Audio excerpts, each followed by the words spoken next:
Hi everyone, it's Laura here for Studio Katia, and in today's video I'm going to share with you how to use the no-line coloring technique to color in the roses from the Kind Bouquet stamp set. I started off by stamping this beautiful floral image from the Kind Bouquet stamp set on some Nina Solar White 110 pounds cardstock. This is my cardstock of choice when it comes to coloring with alcohol markers. And then, because I wanted to use the no-line coloring technique, I'm using the Ink on 3 Fade Out ink, which, as you can see, is a very light ink, great for no-line coloring with any medium really. I'm using my mini Misty and I'm stamping the image a couple of times because I wanted the impression to be slightly visible on camera for your benefit basically. But if you were doing this for yourself, you wouldn't even need to stamp it multiple times because it's a no-line look we are going for, so there is no need to emphasize those stamping lines. For the coloring today, I'm using my Illustrator markers.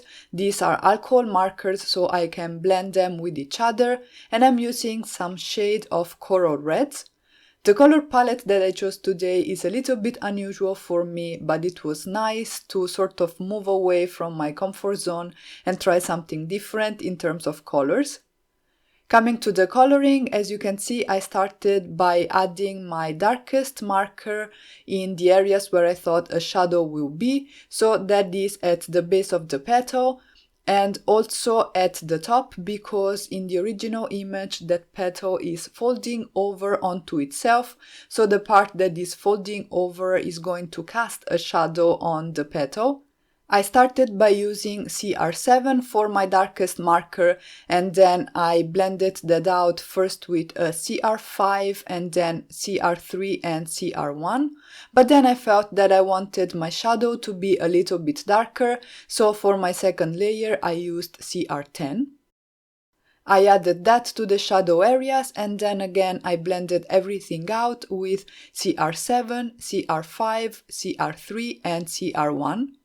I am adding quite a few markers to add my shading to the image, and this is because I'm trying to make up for the lack of lines.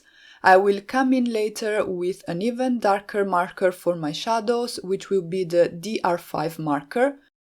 When I do coloring with a black outline, I usually go for 3, maximum 4 shades per color, but here I am using 6 really, and the reason is that I'm trying to make up for the lack of lines, and I want to have enough definition also in my shadows, and this is why I will end up coming in with my DR5 marker, and I will have 2 markers for my shadows, namely the DR5 and the CR10.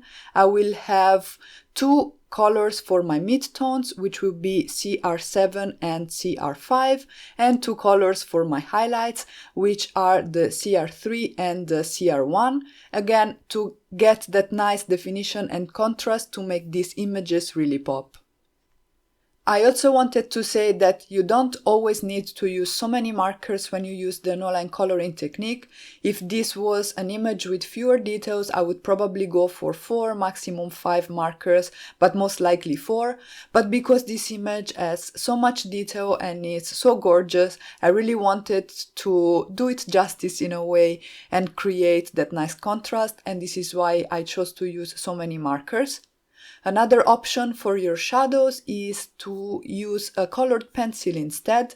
This will help you get really precise details because you have a little bit more control maybe with a colored pencil that you might have with an alcohol marker. It depends really on what you are most familiar with and most comfortable with, but I just wanted to put it out there that it is an option. And actually I have another video here on the Studio Katia channel where I show how I add texture and detail with colored pencils on an image that I had already colored with alcohol markers, and I will link to it in the description box below in case you want to check that out too. In terms of the technique that I'm using, I am basically starting, as I said, by adding my darkest marker in the areas where I think the shadows will be. You have to watch out for cast shadows a lot when you have these flowers, because you have petals that fold or that fall on top of other petals, and there you will have cast shadows too. But in general, I tend to add my darkest shadows at the base of the petals, and then I'm going to blend everything towards the highlights, which will be located towards the tip of the petals. As you can see, I'm not going for a smooth blend, but I'm adding my markers using some flicking motions with my wrist and hand, and this creates this brush stroke effect, which adds a lot of texture and interest to the flowers. As I tend to do with my alcohol marker coloring, I usually go in with a second or even third layer of color to really get that nice contrast and intensify the depth of my shadows. And I am taking it slow, going petal by petal. This did take quite a bit, and actually I'm going to show you the coloring just for this one rose to keep this video short. But as I said, I really enjoyed the process, and if you feel like you're stuck in a certain part of the coloring, just move on and color a petal that you are confident about. You know where you place your shadows, and then go back to those harder areas for you. As you can see, I left the center for a moment and I'm focusing more on the outside part of the rose where there are some larger petals and they aren't as clustered with each other, and I feel that part is easier for me to color, so I moved on and did some progress there and then went back to color in the center later on. It is also helpful to have your stamp packaging on the side, because usually there is the black outline of the image on the acetate sheet that's meant to protect your stamp, so you can use that and refer back to it in case your lines are too light and you cannot quite get the detail and understand where the lines are supposed to be while you're doing your no-line coloring. So that's definitely something I always do, and I did 100% for this image as well. As you might have noticed, at this point I added in that darker shading on my petals using my DR5 marker, and I think the difference is really striking. It's much more dramatic, the shadows have a lot more depth, and the overall image looks much more realistic and 3D. Contrast is really key in getting your images to pop, but you don't have to go in with your darkest shadows from the beginning. As you see, I went gradually. So initially I was going to use my CR7 marker for my darkest shadows. I then decided to switch to CR10, and now I'm darkening them even more with DR5. And if you don't feel 100% sure about how to color the image, this is a good way to go, because you build up your contrast gradually and you can check at every step that you're going in the right direction and you're not overdoing it. So step by step, and just enjoy the process. I think coloring is really, really relaxing, and these flowers are absolutely gorgeous. We are almost done coloring this first rose, and as I mentioned before, I decided not to include the coloring for the entire image so that the video will be a little bit shorter. But I do have the recordings for that, so if you're interested, I am very happy to upload a speed coloring video for you where I share the entire coloring process, maybe with some music on top, so let me know and I'll be happy to do that if you'd like me to. And coming to the leaves, while I finish up coloring the couple of flowers here, I wanted to do something a little bit different, so I didn't want to go for the conventional blue leaves. And what I did is I just googled coral red complementary color. The reason why I did that is that I wanted to have some contrast between my colors as well, so not only between my darkest shadows and the lighter highlights, but also between the different colors in my color palette. The result was blue-green, and I ended up using this vintage blue, so this is a bit of a muted blue, And one trick that I learned by watching some YouTube videos is that if you use complementary colors, it's easier for them to work together when one of the two is muted, is desaturated. So I have a quite bright coral red, and for that reason I used some muted versions of my blues. These are obviously guidelines, and you can always, experiment and see what happens, have fun with it. But in this case, because I wanted a bit of a delicate result, I knew that using muted blues would help me achieve that. So I chose to use BGR4, VB3, VB2 and VB1, again from my Illustrator Markers range. At this point, the image is colored and I could go ahead and die cut it with the coordinating dies, and then I moved on to creating my background.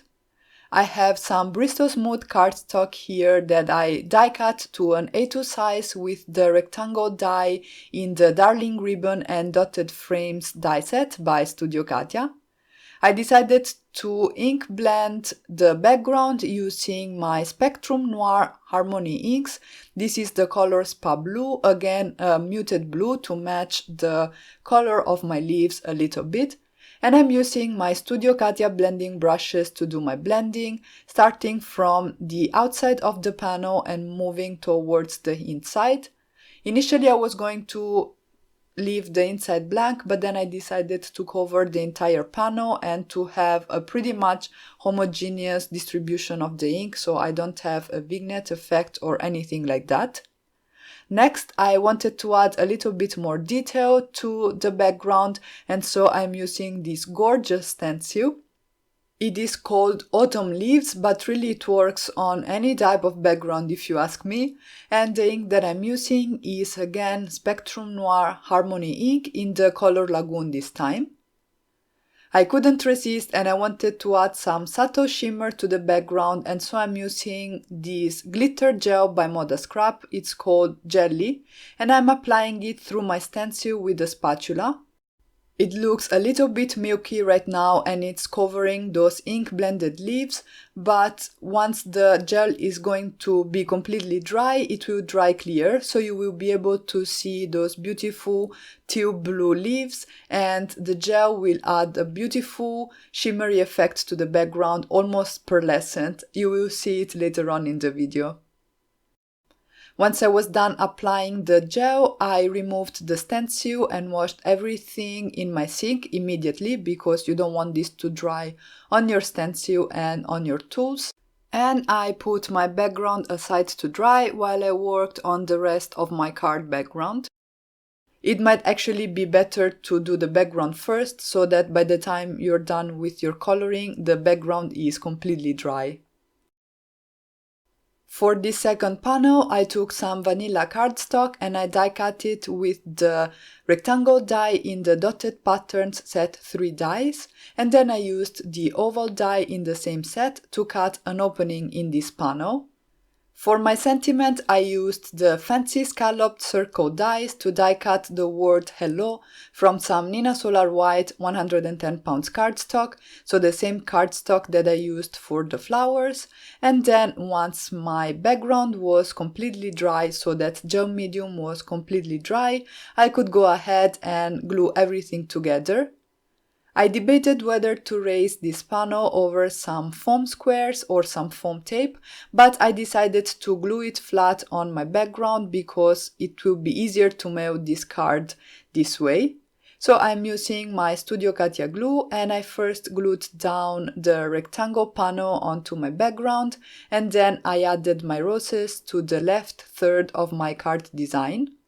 I'm slightly overlapping them with the frame that creates the window in the center of my card, and then finally I am adhering the sentiment using again liquid glue and my T-square ruler to make sure that it's completely aligned and straight on my card front.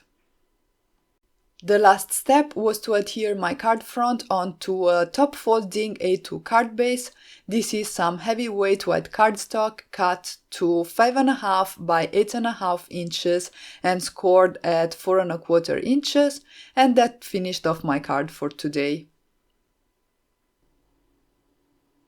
And here you can see the final result with those beautiful roses and that shimmery background created with the autumn leaves stencil by Studio Katia. And that's it for today. I really hope you enjoyed this video and I hope I inspired you to create with the Studio Katia Kind Bouquet stamp set and the autumn leaves stencil. If you haven't already, make sure to subscribe for more card making and paper crafting inspiration. Thank you all so much for stopping by and have a great day.